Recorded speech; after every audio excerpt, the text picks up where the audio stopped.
নমস্কার নমস্কার বন্ধুরা, নিউজ ভির পর্দায় আপনাদের সবাইকে স্বাগত। করোনা পেরিয়ে নামক অনুষ্ঠানে আপনাদেরকে আজকে আমরা একটু অন্য ধরনের গল্প করব, অন্য ধরনের আলোচনা করব। সভ্যতার একদম খুব প্রথম সময় থেকে কিন্তু মানুষ যুদ্ধ করছে, তাই না? এবং এই যুদ্ধ করছে মানুষ প্রকৃতিকে জয় করার জন্য। প্রকৃতিকে জয় করছে প্রকৃতিকে হাতিয়ার করেই। সময়ের সঙ্গে সঙ্গে মানুষ সৃষ্টি করলো বিভিন্ন ধরনের টুলস অ্যান্ড টেকনিক এবং চলে এলো বিজ্ঞান। আমাদের এই বিজ্ঞান কিন্তু এখন এতটাই উন্নত হয়েছে, এই বিজ্ঞানকে ভরসা করে, বিজ্ঞানকে বিশ্বাস করে, বিজ্ঞানকে হাতে নিয়ে কিন্তু আমরা এখন প্রকৃতিকে অনেকটাই কাবু করতে পেরেছি, তাই না? কিন্তু এরপরও কিন্তু প্রকৃতির সঙ্গে যুদ্ধ আমাদের ক্রমাগত চলছে। বর্তমানে আমরা যুদ্ধ করছি এক জীবাণুর বিরুদ্ধে, সমগ্র মানবজাতি যুদ্ধ করছে এক জীবাণুর বিরুদ্ধে, এক অদৃশ্য জীবাণুর বিরুদ্ধে। এই করোনা নিয়ে আজকে আমাদের কথা। যদিও এখন সমস্ত দেশ জুড়ে চলছে করোনার সেকেন্ড ওয়েভ, কিন্তু এই ওয়েভে যে আমাদের এই সময়ে আমাদের কি করছি, কি করব, মাস্ক পরবো, হাত স্যানিটাইজ করবো, সোশ্যাল ডিস্টেন্স মেনটেন করব, এগুলি আমরা সবাই জানি। আমরা সবাই এগুলি চেষ্টা করছি আমাদের জীবনে প্রাত্যহিকভাবে মেনটেন করতে, নিজেকে বাঁচিয়ে রাখার কারণে, নিজেকে বাঁচিয়ে রাখার তাগিদে, যুদ্ধকে জয় করার জন্য। কিন্তু এরপরও কিছু যুদ্ধের গল্প কিন্তু আমাদের শুনতে হবে একটু অন্যরকমভাবে। স্টুডিওতে আছে ঋতুপর্ণা ভট্টাচার্য, আগরতলার একজন পরিচিত মুখ নাট্যশিল্পী হিসেবে।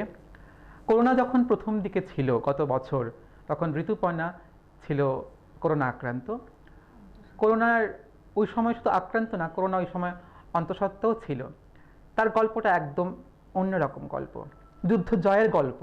করোনা এখন তাকে পরাজিত করতে পারেনি। ঋতুপর্ণা মা হয়েছে, ঋতুপর্ণা এক ছোট্ট ছেলে আছে, ছেলের নাম কি? অর্চিষ্মান নামে এক ছোট্ট ছেলে আছে। সেই অর্চিষ্মান হচ্ছে সেই যুদ্ধ জয়ের তার ফল। সেই যুদ্ধ জয়ের গল্প আমরা শুনবো আজকে ঋতুপর্ণার মুখে। তো ঋতুপর্ণা, স্বাগত। অর্চিষ্মানকে অনেক অনেক ভালোবাসা। তোমার যুদ্ধর শুরুটা কি? শুরুটা আসলে আমাদের কি করে বুঝলে তোমার করোনা হয়েছিল? এটা বড় মানে অবাক।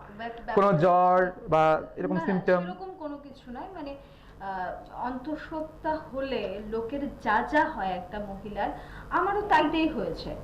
তো এবারে হচ্ছে করোনাটা তো একটা বাড়তি পাওনা আমাদের, তো সেখানে কেন এরকম হচ্ছে শরীরে, এইটা না আমাদের বুঝতে পারছিলাম না। তো সাডেন একদিন আমার যখন 7 মাস পড়লো, হঠাৎ আমার খুব শ্বাসের প্রবলেম হচ্ছিল।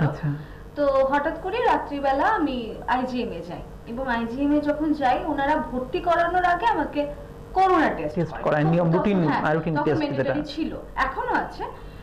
তো তখন আমি টেস্ট করাই, অ্যান্টিজেন টেস্ট যেটা হতো। সেই টেস্ট করানোর পর আমার পজিটিভ আসে, এবং পজিটিভ আসার পর মানে খুব অদ্ভুত একটা অভিজ্ঞতা। আজকে তুমি হাসছো, কিন্তু ওই সময় তোমার সিচুয়েশনটা একদম অন্যরকম ছিল। এটাই যুদ্ধ জয়ের কারণ। তখনও হেসেছিলাম, কারণ আমি জানতাম না এই ধরনের পরিস্থিতি আমার সঙ্গে হবে বা কারোর সঙ্গে হতে পারে। একটা রোগ, সে আমরা কিন্তু ভয়ানক রোগ বলতে ক্যান্সার বুঝি, কর্কট রোগকে আমরা ভয়ঙ্কর বলতে বুঝি, কিন্তু করোনাটা কতটা ভয়ঙ্কর সেটা ওই সময় তুমি উপলব্ধি করতে পারলে, কেউ বুঝতে পারে না। তো পজিটিভ আমার মা গেছেন, আমার হাজব্যান্ড গেছেন শুভ্রাংশু, এবং আমার একজন কাকা শ্বশুর গেছেন। পজিটিভ হওয়ার সঙ্গে সঙ্গে এনারা 3 জন 3 দিকে চলে গেলেন। আমার মা, যিনি আমাকে 9 মাস গর্ভে ধারণ করে পৃথিবীর আলো দেখিয়েছেন, উনিও ভয় পাচ্ছিলেন যে আমার কি হবে, মানে ওনার চিন্তা উনি করছিলেন। আমার স্বামী, সেও তার চিন্তা করছিলেন, হয়তো তার সন্তানের চিন্তাও সে করছিল। আমার কাকা শ্বশুর, কোথাও কি তখন মনে হয়েছিল যে আমি একা? কিছু না না না, তখন আমি কিছু ফিল করছি না। ওই সময় তোমার শুধু নিজের চিন্তা ছিল, নিজের বাচ্চার চিন্তা ছিল। তো হ্যাঁ, অবশ্যই ভেঙে তো গেছিলামই। মনে হচ্ছিল যে এই লোকগুলো যখন আমাকে ছেড়ে চলে গেছে, এর পরের ধাপটা আমি কি করে পার করব? হ্যাঁ, আমি যখন সেন্টারে যাব তখন কাকে পাবো, এবং সেটাই হলো আমার সঙ্গে, এবং সেই দুর্ব্যবহারটাই আমার সঙ্গে হলো।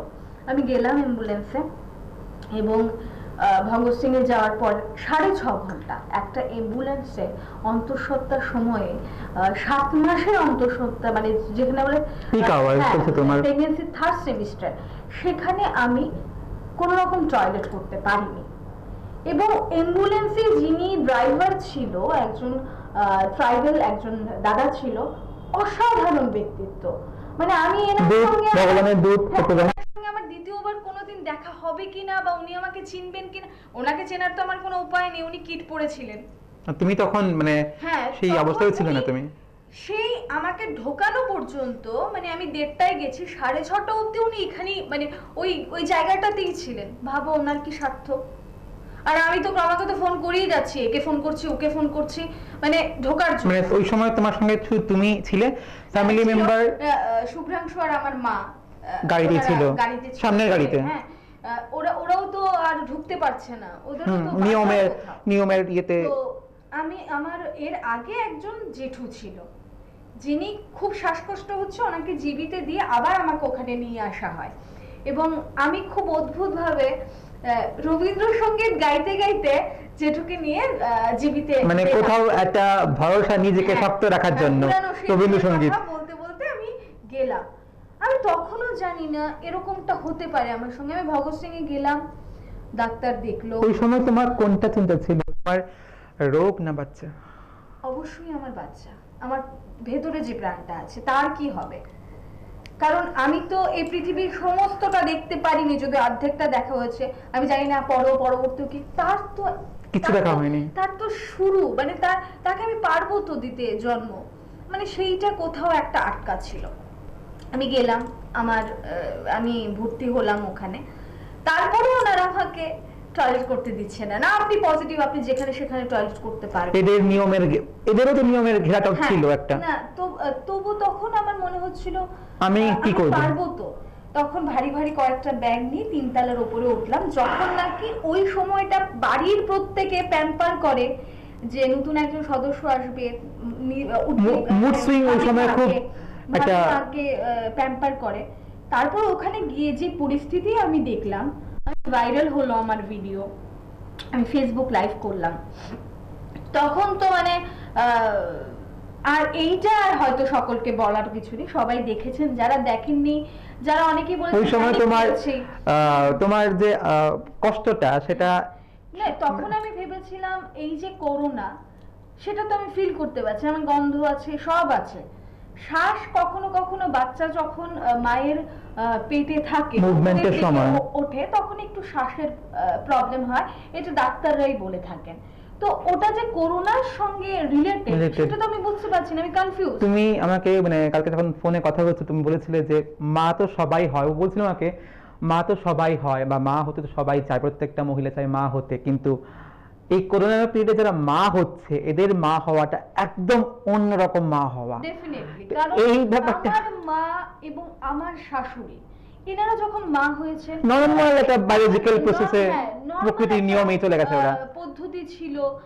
ওনারা সবখানে গেছেন, কথা বলেছেন, যা ইচ্ছে খেয়েছেন।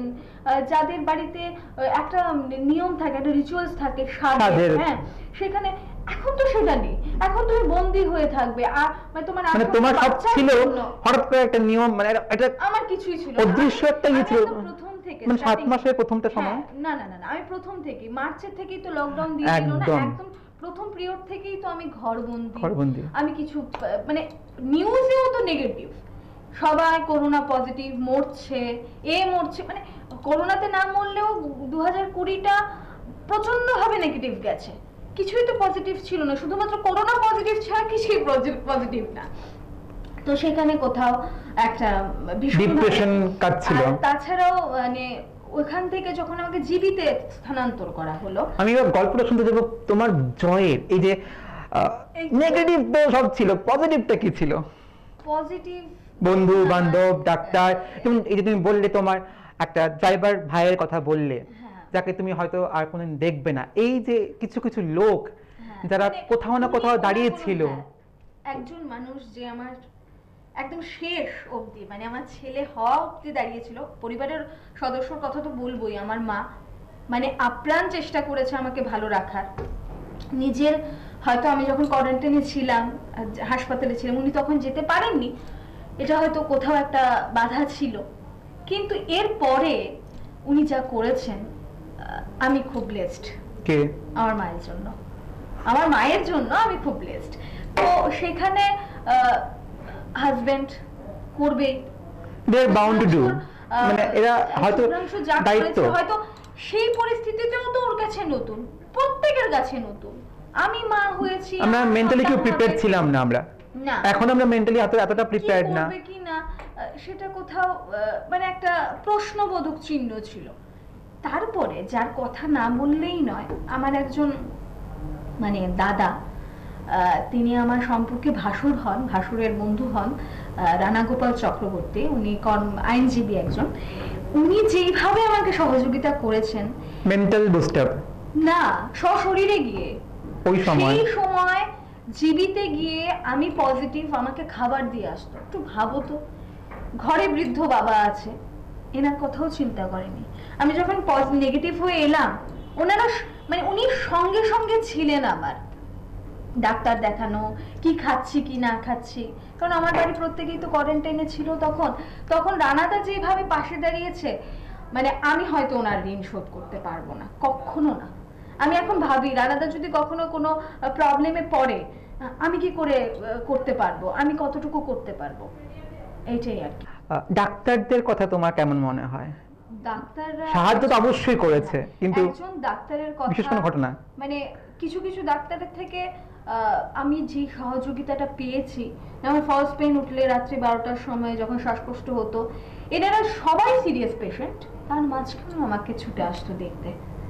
এইটা তো একটা মানে এটা একটা যেমন মেন্টাল স্যাটিসফ্যাকশন, শরীরেও একটা স্যাটিসফ্যাকশন হয় ডেফিনেটলি। ওই সময় আমার সঙ্গে একজন ডাক্তার আছে, চিন্তা করলে কেমন লাগে না, এনারা এত গরমে কিট পরে থাকেন, অজস্র ঘাম পড়ছে, ওই সময়টা সিচুয়েশনটা অন্যরকম ছিল। ওদের কথা ভাবলে কেমন লাগে, মানে বাড়ি ঘর ছেড়ে মৃত্যুকে মানে মৃত্যু ভয়কে অতিক্রম করে ডাক্তার ডেফিনেটলি সাহায্য করবে। ডাক্তাররা মানুষকে বাঁচায়, ডাক্তারদের এটা একটা প্রফেশনাল দায়িত্ব, কিন্তু এরপরে এই সিচুয়েশনে রয়েছে, কারণ আমরা যদি সচেতন না হই, এনারা আরো কষ্ট পাচ্ছেন।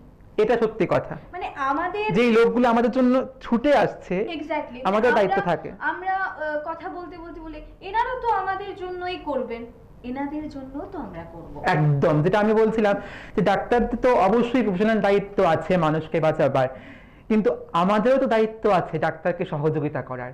আচ্ছা, এই যে কোনো যুদ্ধ জানেন তো, মানে মিউচুয়াল ভাবে জয় করা যায়। কেউ যদি ভাবে যে আমি এই মুহূর্তে যদি আমি ভাবি যে আমি করোনাকে জয় করে ফেলবো, একা সম্ভব না। আমাকে সাহায্য করতে হবে সমাজকে, সমাজ সাহায্য করবে আমাকে, তাহলে হয়তো জয় করতে পারবো আমরা। মানে এখন সবথেকে বড় কথা যেটা হচ্ছে সোমনাথ দা, এখন একটা মানে অন্তঃসত্ত্বা মহিলা, তার কিন্তু মুড সুইং, হরমোনিক অনেক চেঞ্জেস হয়, সবকিছু ঠিক আছে, মানসিক ভাবে তাকে যে একটা সাহস যোগানো কে ছিল, ফ্যামিলি তো অবশ্যই, কিন্তু ফ্যামিলি এগুলি কাউন্ট করব আমি, মানে ঠিক কাউন্ট করব না, কিন্তু ফ্যামিলির বাইরে। পরে আফটার ডেলিভারি আমি প্রচন্ড ভাবে ডিপ্রেশনে চলে যাই। হ্যাঁ, আফটার ডেলিভারি, হ্যাঁ সেটা তুমি জানো, আমি অনেকবার তোমাকে বলেছিও। তো ডিপ্রেশনে যখন চলে যাই, সকলেই বলেছে যে আমি হয়তো এখান থেকে আর ফিরে আসবো না। আমি কথা শুনতে ভালোবাসতাম না, যেই মেয়ে কথা না বলে থাকার জোনে, মানে লোকে পাগল হয়ে যাবে, তো সেখানে কথা বলতে ভালোবাসতাম না, হাসতে ভুলে গেছি, গান শুনতে ভালোবাসতাম না। আর সব থেকে বড় কথা, এখন এই মুহূর্তে যারা অন্তঃসত্ত্বা হচ্ছেন, মানে যাদের প্ল্যান আছে যে আগামী দিনে আমি মা হতে চাই, আমি জানি ওনারা প্রত্যেকেই মানসিকভাবে অনেকটা প্রস্তুত হয়েই মাঠে নামছেন, কিন্তু তার থেকেও বড় কথা মিউজিক একটা ভীষণ বড় মিউজিক থেরাপি। হ্যাঁ, মিউজিক একটা ভীষণ বড় থেরাপি, এবং ওই পরিবেশটা বাড়িতে ক্রিয়েট করতে হবে। প্রত্যেকের সহযোগিতা ছাড়া একজন মা কখনো যতই প্রস্তুত থাকুক, কিন্তু ওই যে লাস্ট মোমেন্টে এসে নিজেকে ধরে রাখার সাহসটা, এটা একমাত্র ফ্যামিলি এবং স্পেশালি হাজবেন্ড, ওনার সহযোগিতা ছাড়া কোনো রকম ভাবেই সম্ভব না।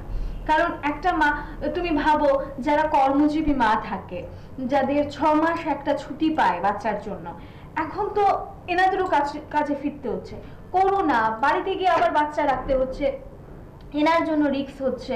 একদম। হ্যাঁ, তো সেখান থেকে আমার মনে হয় যারা নাকি একটু মনে হচ্ছে যে না আমি মানসিকভাবে ভেঙে যাচ্ছি, মানসিকভাবে ভেঙে পড়াটা কোন রকম ভীষণ Solution না। বড় ডিজিজ না শরীরের জন্য। আমি বলবো এটার জন্য চিকিৎসা করানো মানে খুব প্রয়োজন। কারণ এখন আমাদের যতটা না শরীরের দিক থেকে আমরা মনের ভেঙে পড়ছি, জোরটা। মনের জোরটা তার থেকেও বড়, কিন্তু মন থেকে আমরা ভেঙে পড়ছি যে আমাদের একদম। কি হবে। আমাকে ওই হ্যাঁ। কালকে অনামিকা দি কথায় কথায় বলছিল ওদিন, আসলে এই রোগটাকে আমরা তেমন ভাবেই নেবো যেমন ভাবে আমরা দেখতে চাই এটাকে। হ্যাঁ, এক্স্যাক্টলি। মানে মনের আমরা- জোরটা খুব দরকার এই মুহূর্তে মনের আমাদের। জোরটা, কারণ করোনা হলেই আমি ভাঙতে মরে পারবেন যাব। না কিন্তু হ্যাঁ, আপনারা কেউ। করোনা হলেই আমি মরে যাব, করোনা হলেই আমার কি হবে।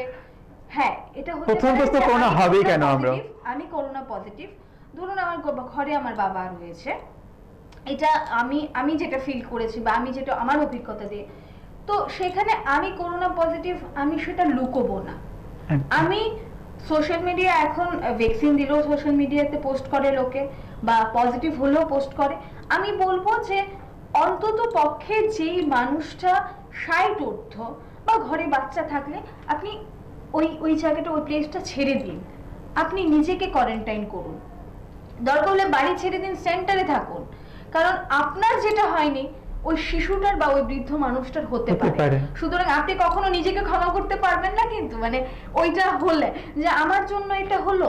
তাই করোনাকে ভয় নয়, কিন্তু সচেতন সতর্ক অনেক রকম ভাবে থাকতে হবে। তোমার মানে ওই সময় মনের জোরটা, কিছু লোক তুমি ছিল যারা তোমাকে মনের জোর বারবার জুগিয়ে দিয়েছে অনেক ভাবে, যাদের নাম এখন লিস্ট শুরু করলে শেষ হবে না, কিন্তু বিশেষ কেউ অনেক মানুষ, মানে হাজবেন্ড এবং মা ছাড়া। হ্যাঁ, মা ছাড়া, হাজবেন্ড ছাড়া বললাম, তারপর আমার একজন দিদি, নন্দিতা দি, আমাদের নন্দিতা দি, হ্যাঁ আমাদের নন্দিতা দি, সুজাতা দি, আচ্ছা, তারপরে মধুমিতা দি, হ্যাঁ, যিনি মানে প্রত্যেকবার না তুই পারবি, এই যে তুই পারবি, কোথাও শেষ পর্যন্ত হ্যাঁ আমি পেরেছি। হ্যাঁ, একটা মেয়ের কিন্তু সব থেকে বড় সৃষ্টিকর্তা কিন্তু মেয়েদেরই সৃষ্টি করার ক্ষমতাটা দিয়ে রেখেছেন। হ্যাঁ, যদিও আমি বলবো এখন কথা বললে অনেক অনেক বিষয় চলে আসবে, তার থেকে ভালো সংক্ষিপ্তই আলোচনাটা করি। সেখানে মেয়েদের সাহস থাকাটা তো বড্ড প্রয়োজন। একটা করোনা সে কি করে আমাদের ভেঙে দিতে পারে। একদম সেটাই তো আমি বারবার বলছিলাম যে আমরা জয় আমাদের করতেই হবে, আমাদের পজিটিভ থাকতে হবে, নিয়ম নীতি তো মানতেই হবে। যুদ্ধ এখন দেখুন, যুদ্ধ জয় করবেন, পরীক্ষায় ভালো স্কোর করবেন, কিন্তু পড়বেন না তা তো হয় না, নিয়ম মেনে পড়তে হবে। ঠিক সেরকম ভাবে যে আপনি পরীক্ষায় প্রশ্ন পাচ্ছেন, বুঝতে পারছেন, সিলেবাস পাচ্ছেন, পড়ছি আমরা, সেটা নিয়ম আমাদের, আমাদের সেটাই করতে হবে। মাস্ক পরতে হবে, সোশ্যাল ডিস্টেন্স মেনটেন করতে হবে, স্যানিটাইজ তো অবশ্যই করতে হবে, এবং সব থেকে বড় কথা হচ্ছে ভেঙে পড়াটা চলবে না। সোমনাথা, মনের ব্যাপারটা হচ্ছে এখন আমরা প্রত্যেকে ভীষণভাবে ডিপ্রেশনে ভুগছি, কারণ এর জন্য করোনার রোগ তো বটেই, এর থেকে সতর্ক থাকা অবশ্যই প্রয়োজন। সব থেকে আমরা কিন্তু নিজের যেই একটা জীবন জীবিকা রয়েছে, আমরা যে ছন্দে আগে থাকতাম, একটু হ্যাম্পার হচ্ছে আমাদের, আমরা ছন্দ পতন হয়ে গেছে। এবার তো আমাদের ওই যে দিনটা, এটা তো ফিরে পাচ্ছি না। ভাবতে ভাবতে ভাবতে ভাবতে কোথাও কারোর কাজ চলে যাচ্ছে, কেউ কাজ পাচ্ছে না, কেউ অনাহারে মরছে। তো সেখান থেকে লোককে বেরিয়ে আসতে আমি বলবো, যারা নাকি বুঝতে পারছেন যে নিজের মনের একটা অসুখ করেছে, আমি ওদেরকে অনুরোধ করব যে ওনারা মনোরোগ বিশেষজ্ঞের সঙ্গে কথা বলে ওনাদের অন্তত তোমার ওই সময় তুমি এতটা তুমি মানে পজিটিভ হয়েছিল কোনো একটা মুহূর্তে দাঁড়িয়ে, তুমি যেটা বুঝতে পারছো তাহলে যে মনের রোগটা কোনো ব্যাপার না, পজিটিভ থাকাটা আসল ব্যাপার। আসল ব্যাপার পজিটিভ। একটা রোগ হয়েছে, তার একটা পিরিয়ড রয়েছে, লিমিট, একটা ডেজ রয়েছে, 14 দিন আমি কোয়ারেন্টাইনে থাকবো, তারপর আমি নেগেটিভ নিয়ম নীতি মেনে করব, ইমিউনিটি বাড়ানোর জন্য যা করার খাওয়া তা খাবো। এমন নয় যে করোনা হলেই আমার সেই খাবারগুলো খেতে হবে, অন্যদিন আমি খেলাম না, না, আমাদের খেতে হবে সেইগুলো। কিন্তু তারপরেও মনকে যদি ভালো রাখতে হয়, তাহলে গান শুনতে হবে, লোকের সঙ্গে কথা বলতে হবে। আর সব থেকে বড় ব্যাপার, আমার বন্ধুর করোনা হয়েছে, তার জন্য অন্তত ফোনেও তার সঙ্গে কথা বলবো না তা করলে চলবে না, এটলিস্ট ফোনেও বলতে হবে যে আমি তোর পাশে আছি। এইটা বড় প্রয়োজন। ডাক্তারদের কোনো বিশেষ করে কোনো মেসেজ দেবে? ডাক্তারদের মেসেজ দেওয়ার মতো আমার এখনো সেই যোগ্যতাটা হয়ে ওঠেনি। তবে একটা কথা বলতে চাইবো যে মানে যারা আমাকে অনেকটা খারাপ কালো দিন থেকে এই জায়গাতে নিয়ে এসেছে, যারা না মানে পুরো কমিউনিটিটা, হ্যাঁ পুরো কমিউনিটি। এর মধ্যে যার মানে 3-4 মাস যে ডিপ্রেশনে ছিলাম, ওই সময়টা থেকে যেই ডাক্তার, মানে ডাক্তার মহিলা, উনি ডক্টর সংহিতা রয়, উনি আমাকে যেইভাবে হাতে ধরে বলেছে, না বাচ্চাটা তোমার খুব দরকার, আমার তো মানে প্রতিনিয়ত মৃত্যু ভয়, এই মরে যাচ্ছে এই মরে যাচ্ছে, কারণ একটা প্রাণকে নিজেকে রেখে প্রতিনিয়ত শুধু লাশ দেখতাম। এর থেকে ভয়ানক আর কিছু হতে পারে কি? আমার মা, আমার শাশুড়ি, আমার জেঠি, আমার কাকিমা, এনারা দেখেছেন কি কখনো? তো ওনারা কি করে বুঝবেন আমার অভিজ্ঞতা বা আমার অনুভূতি? কেউ তো বুঝবে না। যারা একটু পৃথিবীর এমন অসংখ্য মা আমার মতো পরিস্থিতি দিয়ে গেছে, এনারা হয়তো লাইভ করেননি, ফেসবুকে যাননি, আমি গেছি বলে লোকে আমার কথাটা জানে। কিন্তু আমি এই জায়গাতে দাঁড়িয়ে বলবো যে অনেক রকম সমস্যা হতে পারে, শারীরিক থেকে মানসিক সমস্যাটা বেশি হতে পারে, হেরে গেলে চলবে না। সোশ্যাল কোনো প্রবলেম ফেস করেছে আফটার কোরোনা, যখন ফিরে এসছো তুমি বাসায়, বয়কটিং প্রচুর প্রচুর, এটা কিন্তু করবেন না। দেখুন করোনা কিন্তু মানে খুদা না খাজা যেটাকে বলে, হতেই পারে একটা অদৃশ্য জীবাণু, কখন কি করে হচ্ছে মানে দর্শকের উদ্দেশ্যে বলি, জানতেও তো পারবেন হয়ে যাচ্ছে আমাদের। আজকে আমাকে চিমটি কাটলে আমি বলতে, এই সোমনাথ তুমি কেন আমি চিমটি কাটলে বলতে পারা যায়, দেখা যায়। কিন্তু এইটা এমন একটা রোগ, আমি কাউকে দোষারোপও করতে পারবো না, কার থেকে এসেছে, কিভাবে এসেছে, মানে অনেক প্রিকশন নিয়েও কিন্তু হচ্ছে আমাদের। আজকের দিনে দাঁড়িয়ে আমাদের একে অপরের পাশে দাঁড়ানো উচিত, কারণ অবশ্যই আমরা মধ্যে সবথেকে বড় যদি কি মানব জাতি, মানব শূন্য পৃথিবী তো শুধু হতে পারে একদম। গাছ, মানুষ, পাখি, গাছপালা, প্রত্যেকটা সবকিছু মিলিয়েই তো পৃথিবীটা, প্রকৃতি, সেখানে মানব শূন্য তো হতে পারে না। তার করোনা হয়েছে আমি যাব না, ওই আমি হতেই পারে করোনা কোনো একটা ফ্যামিলিতে। কিন্তু এখন দেখুন, আমি ওই দিন কথায় কথায় বলছিলাম শশীদার সঙ্গে যে একটা ফেসবুকে একটা পোস্টার দেখলাম, যেটা লোক পোস্ট করেছে যে কন্ট্যাক্টলেস ফুড ডেলিভারি করা হচ্ছে এখান থেকে, আগরতলার থেকেই। এই যে ব্যাপারগুলো, এই যে মানুষটা হয়তো মানে পাশে দাঁড়িয়েছে, সে কিন্তু মানে কোনো চার্জ ছাড়া সে বলছে আমি কন্ট্যাক্টলেস ফুড ডেলিভারি করব। কিন্তু আমি এই যে ব্যাপারটা, এটা কোথাও মানে সাহায্য করুন না। আপনাকে নট নেসেসারি যে করোনা হচ্ছে বলে প্যানিক করবেন না, ভয় পাবেন না। হচ্ছে বা কিছুটা সিচুয়েশন তৈরি হচ্ছে, মাস্ক পরুন, স্যানিটাইজ করুন, যা যা করতে বলা হচ্ছে ডাক্তারদের তরফ থেকে নিয়ম নীতি মেনে সবগুলি আমরা করব। কিন্তু আমরা প্যানিক করব না, আমরা চেষ্টা করব যদি হয় এরকম কোনো ক্ষেত্রে সাহায্য যদি করতে পারি ইনডিরেক্টলি কোনো রকম ভাবে, সেটা করবো আমরা। সেটা তো খুব দরকার এই মুহূর্তে দাঁড়িয়ে আমাদের। এখন হতেই পারে যে একটা ফ্যামিলিতে সবার হয়ে গেছে, তখন ওই লোকটা কি করে ঘর থেকে বেরোবে?